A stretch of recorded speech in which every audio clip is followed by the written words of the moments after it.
Hello everyone, welcome to Full Moon Movies. Nuremberg is a work that approaches history not as a spectacle but as confrontation, rather than turning the post-war trials into courtroom fireworks or simple moral theatre. The film frames Nuremberg as a prolonged, uneasy reckoning with ideas, with responsibility, and with the limits of justice itself. Watching it today, it feels less like a period drama and more like a study in how societies attempt to give shape to guilt after a catastrophe. Russell Crowe's performance as Hermann Göring anchors the film's central tension. He is not portrayed as a caricature of evil, nor as a misunderstood figure, but as something far more disturbing, a man who remains intellectually sharp, manipulative, and convinced of his own narrative even in defeat. Crowe plays Göring as an unsettling mix of charm, arrogance, and calculation, reminding us that history's greatest crimes were not carried out by monsters who saw themselves as such, but by people who believed in their own versions of order, destiny, and necessity. Opposite him stands the American prosecutor Robert H. Jackson, whose role is not to perform righteousness but to construct it, piece by piece, document by document, argument by argument. Now, the film gives this as a weight to the sheer difficulty of this task.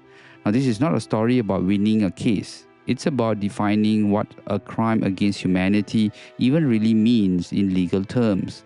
The courtroom becomes a space not just for judgment, but for the invention of moral language that can survive scrutiny, history, and precedent.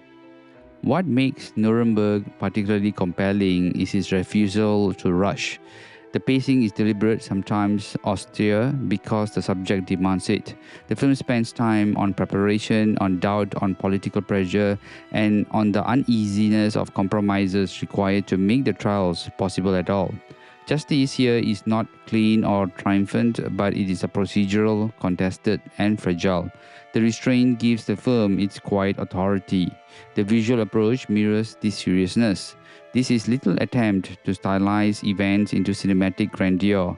Interiors are functional, lighting is subdued, and compositions favor clarity over drama. This isn't about turning history into a spectacle.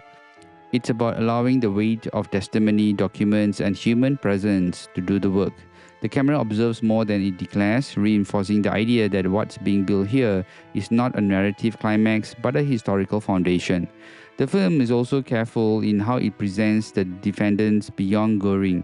Now, they are not grouped into a single faceless embodiment of evil. Instead, they appear as individuals with varying degrees of denial, justification, fear, and defiance. This does not humanize their crime, but it does complicate the act of judgment. The question isn't whether they are guilty. In fact, that is never seriously in doubt, but how guilt is demonstrated, recorded, and transformed into legal precedent. At its core, Nuremberg is a film about language, how words can excuse, how they can conceal, and how they can finally be forced to name what happened. The trial is not only about punishment, but about documentation. It's about creating a record that resists erasure and revision. In that sense, the film is much about memory as it is about law.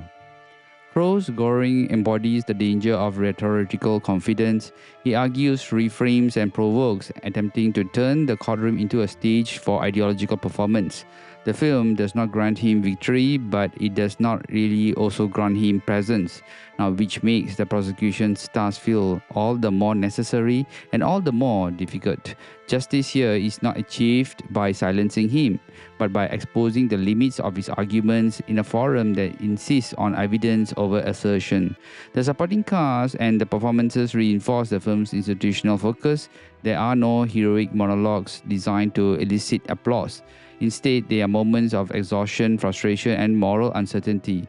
The people building this case are not portrayed as saints. They are professionals attempting to construct something that has never existed before, which is an international legal framework for crimes of this scale. Near to the end of its release, Nuremberg was recognized more for its seriousness and performances than for any sense of entertainment. It was never meant to be a crowd-pleasing courtroom drama. Its impact lies in its sobriety, and some viewers found its pacing demanding, while others appreciated its refusal to simplify. Its reception reflects the nature of the work itself, that this is not a film designed to confront, but to clarify. Seen today, Nuremberg really feels especially relevant because it doesn't treat justice as a finished project. It presents it as something constructed under pressure, shaped by politics, ethics, and the necessity of memory. The trials are not shown as a perfect solution, but as a necessary beginning, which is like an attempt to draw a line in history and say that some acts demand a response not only from armies, but also from law. As a historical drama, the film succeeds because it resists melodrama. As a moral inquiry, it succeeds because it refuses easy closure. And as a performance piece, Russell Crowe's portrayal of Göring remains one of the most unsettling elements, not because it invites sympathy, but because it demonstrates how dangerous intelligence and conviction can be when untethered from accountability. Okay, now for a short note about the Blu-ray. While the standard Blu-ray is perfectly fine in terms of clarity and you'll have no complaints about its quality when watching, in most dialogue scenes you'll also find it is really easy to follow the conversations as there is practically no background music during the key moments between characters. Now, one issue I really had about this Blu-ray is actually there's no bonus features. There aren't any extras at all, so I was quite surprised that they actually released a Blu-ray without any bonus content such as behind the scenes materials or interviews.